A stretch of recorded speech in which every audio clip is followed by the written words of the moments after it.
So the first thing that I added to my lid before I applied any of the eyeshadow colors or the bases was a Urban Decay primer potion, and it's in Eden. And Eden is a very light eyeshadow primer. It can also act as a base because it sort of neutralizes the color in your lid. I slightly went over it with an additional kind of, I guess, secondary base, and I just used this concealer.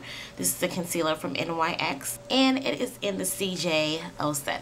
The second base that I'm going to use is actually another NYX product, and it is a jumbo pencil that I actually scooped out and depotted and put into this jar right here. This is Rust, and Rust is a really pretty, like, coppery red color. Not really coppery, but it's just like a shimmery red color. And I actually just placed it on my lid, just on the mobile lid, right shy of the fold. And I just pressed it in. I didn't really stack too much color on it because it's highly pigmented. And I'm just pressing it in because it's very, very creamy. Just like that. I'm just going to use a clean finger and just kind of buff out any color that transferred into the crease too much. So we don't want it too much in the crease. It's okay if it's a little bit there, but I don't want too much up there. Now, I'm going to actually create a background to the blending colors that I added in my crease area. And just to allow it to blend a little bit better, I'm going to just use kind of a skin tone brown color. Any kind of skin tone color. It doesn't have to be brown because everyone's skin tone is not brown, but any kind of transitional color, preferably in any kind of satin or matte finish, would be like the easiest to add. Nothing too shimmery, nothing too harsh like that. Just go ahead and use that. I'm going to actually go into my e.l.f. 100 color palette, and I'm going to use a combination of this brown and this kind of cream color. Those two together and load it onto just a regular fluffy blending brush.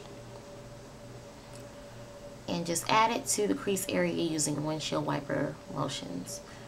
Another trick to think of, you guys, you can actually use your foundation to do that. So any kind of foundation that is, of course, your color, that is in like a powder form, you can go ahead and use that instead of an eyeshadow. You don't have to, you know, pick up an eyeshadow if you don't have one at hand. But more than likely, if you are a makeup wearer, you definitely would have some kind of pressed powder or powder foundation, mineral powder.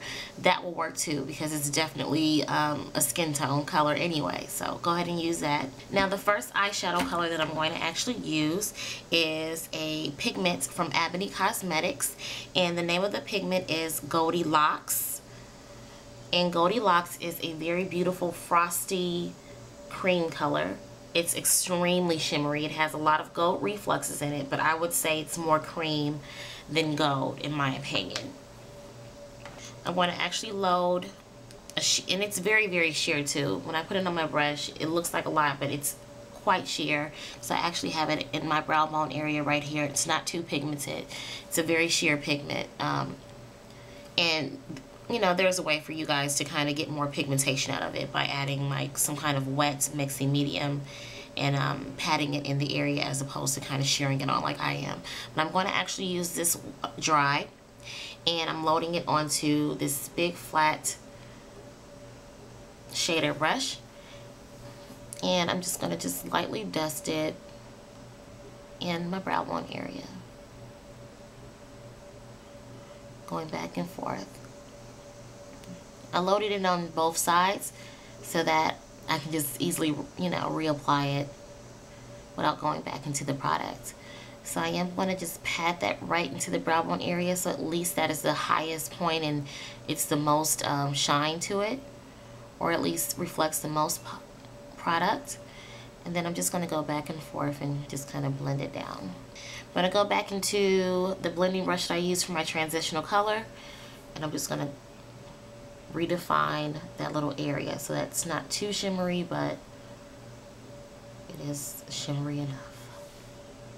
So the next thing that I'm going to apply is actually my crease color. I'm just going to further define the crease area, and I'm going back into my 100 piece e.l.f. palette, and I'm actually going to use the combination of two colors. I'm going to use this matte black color. No, actually, yeah. I'm going to use this matte black color, which in my opinion is not the blackest black that you could ever use, but it's totally fine for this look. This is more of a kind of buildable black, I would say. It's still not the blackest black even when you build it, but it's dark enough for the purpose that I'm going to use it for. I'm going to combine this with this brown color, and it's a deeper brown color, and it's very shimmery, and I'm going to use that into my outer V area, and just going to kind of use the brown and the black together to create like a really deep brown color, so it's not a stark black in the crease area. And because I chose to use a shimmery tone brown, it's going to really fall in line with how shimmery the lids are, so it works perfectly. I'm just going to load that combination on this kind of small chiseled crease brush. It's kind of rounded at the dome. You can definitely use a pointed crease brush if you need a more defined look, but just the size of it alone is going to give me the definition that I need. I'm going to tap off any excess,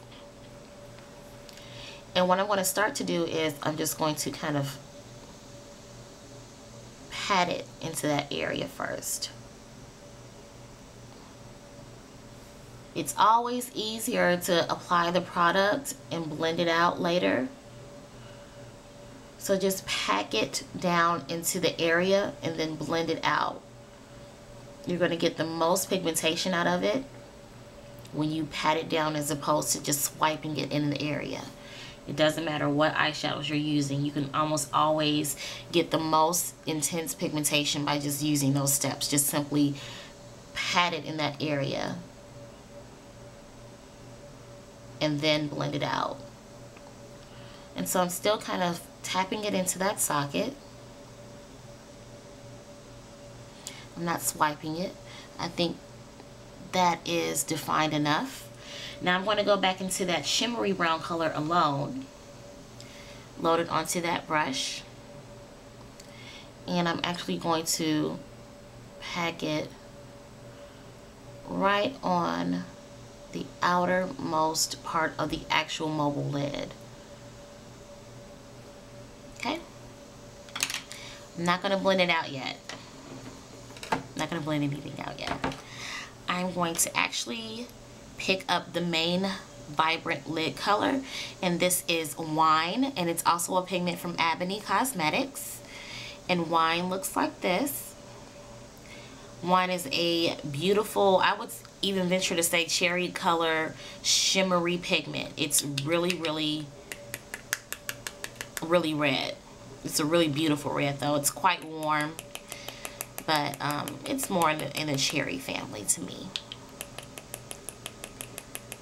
And I'm just going to tap some into the lid, just very little, just like that. I'm not going to add a mixing medium, rather I'm going to just use a wet wipe and apply, you know, just brush my shader brush all over it so that it can get damp that way too. You can use it one or two ways, it's fine. So I'm actually using this small Sonia Kashuk brush, and I am picking up the product that is in that top. It's going to create like a really kind of creamy kind of eyeshadow. Looks like that. And I'm just going to pat it over that NYX rust. And I'm actually just kind of keeping it isolated to the mobile lid. I'm going to take it over, not all the way into the inner tear duct, but pretty darn close to it.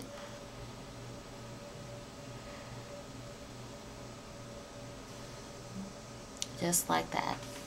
Using the same brush, I'm going to go to another pigment, and it's called Penny Lane, and it is definitely a really beautiful coppery color. It's just like a penny. It's also by Aboni Cosmetics. I'm going to add that eyeshadow right into the innermost tear duct. First of all, filling that space that I left, and at the same time kind of overlapping it over that wine.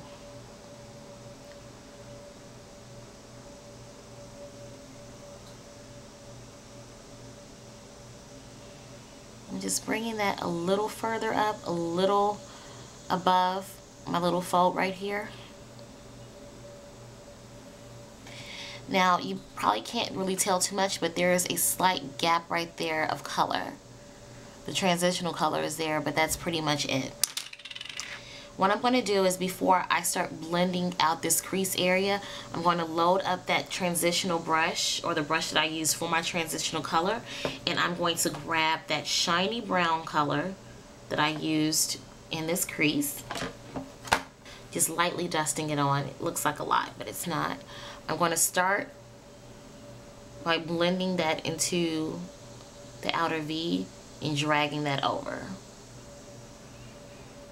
And I'm using the very tip of this brush. And also connecting that penny lane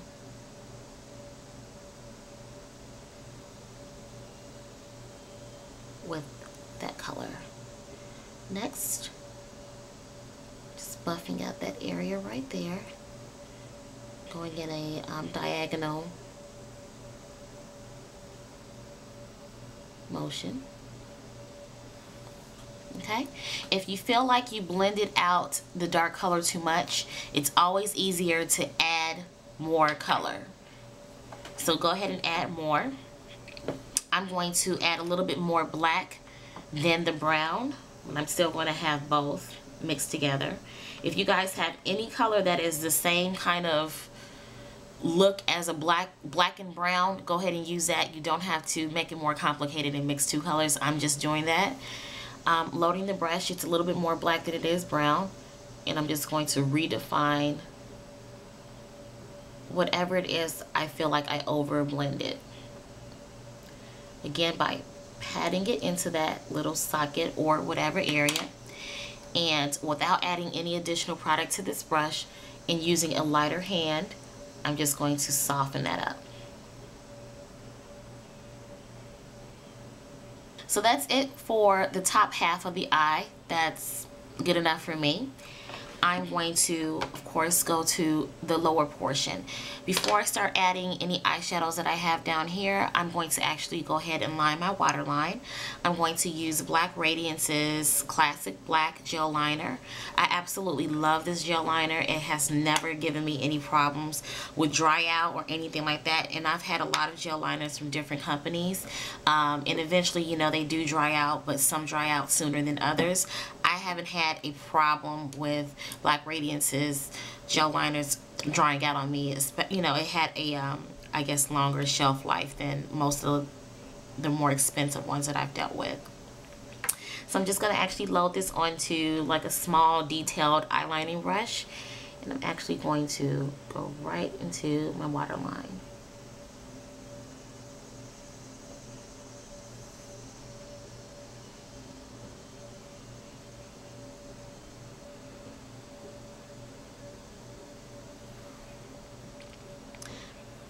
Also, using that same brush, I'm going to go right into the innermost corner of my eye and further define that. And I'm going to add my top liner as well, using the same gel liner. I didn't wing it out too much. I did like a, you know, pretty medium size kind of lining and extended it into the outer V. So I'm going to do the same over here.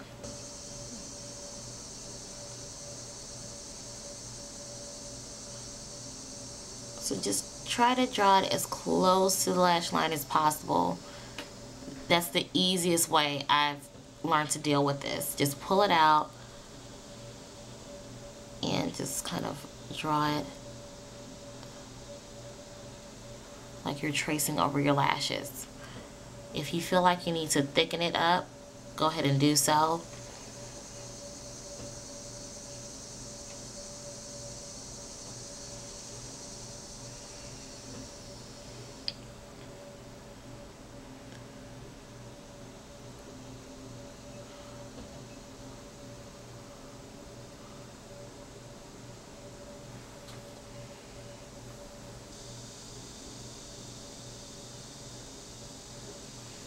Okay. So that's that with the lining. Now, just using the residual that's left on this brush, I'm actually going to extend the black a little further under, and it's going to create kind of a base for the dark eyeshadow that I'm going to use, at least in this area of the eye.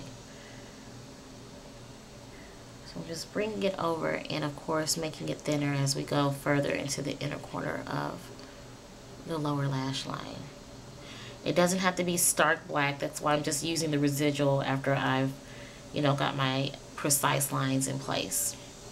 Now what I did was I went into just the same little chiseled brush, but you can definitely switch up your brushes if it's easiest for you. And I just used a makeup wipe, or just like a wet wipe. Kind of took off a lot of the dark colors that's on there and kind of pointed out the edge for me. And I went right into Wine. Loaded up the brush, and I just added that color right below the lash line, starting at the inner tear duct.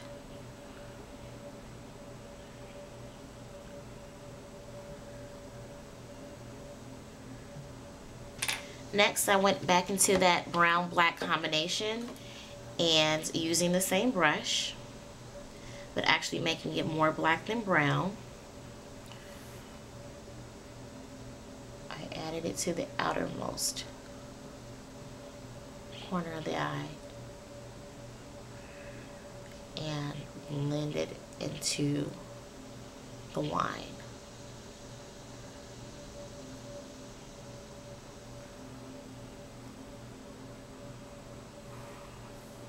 I'm going to just use this small kind of lip brush and load it up with the Goldilocks. And I'm just going to add that right into the inner tear duct, and that's going to just bring a really pretty light to the inner corner of my eye. Okay. So I'm going to go ahead and add my mascara, and the mascara that I'm using today is Too Faced Size Queen. I will be doing a review on this product very soon. Picked up, I actually received a lot of products from my sister. She's visiting. Oh, I miss her so much. And she just brought me a lot of goodies from Sephora because that's where she works. So I have a lot of reviews to do for you guys very soon, but this is definitely one of them. And it's a rather large mascara in comparison to a lot of my other ones, and it has like a pretty, you know, interesting brush, which lends to its namesake. It has like different size bristles, both in density and length, and obviously it's there to promote like very full and luscious lashes. So I'm just going to go ahead and apply that to my upper and lower lashes. Typically do at least 2 coats, and that's just my personal preference. If you guys have lots of lashes and all it takes is 1 coat for you to get the, you know, the luxury that you desire, go ahead and do that. It's totally up to you.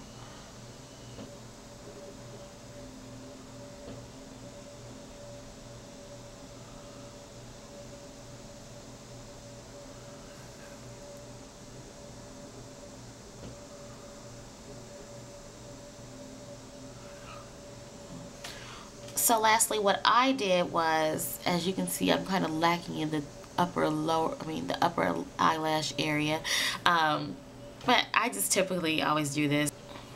Adding my top falsies, and these are the Ardell 120s Demis. I absolutely love these lashes. Any lashes like this or similar to this shape, but I don't care who makes it, you know, what brand makes it. If it's this just general shape, I think it's the most natural yet divalicious at the same time. It's like the most unintimidating kind of diva-fied lashes that you can kind of wear. So I'm going to go ahead and use those. They're quite lush, but you know. Then of course I'm going to add my Duo Clear White Waterproof Glue. Lashes using my hand. This is probably just, it's the easiest way that I do it on myself. And I just kind of look down and place it there. I'm just so used to wearing lashes that it's that easy for me. But if you guys want to know a better way of putting on your lashes, go ahead and click on this video link below, and it's going to send you right over to my application of lashes, or falsies application video.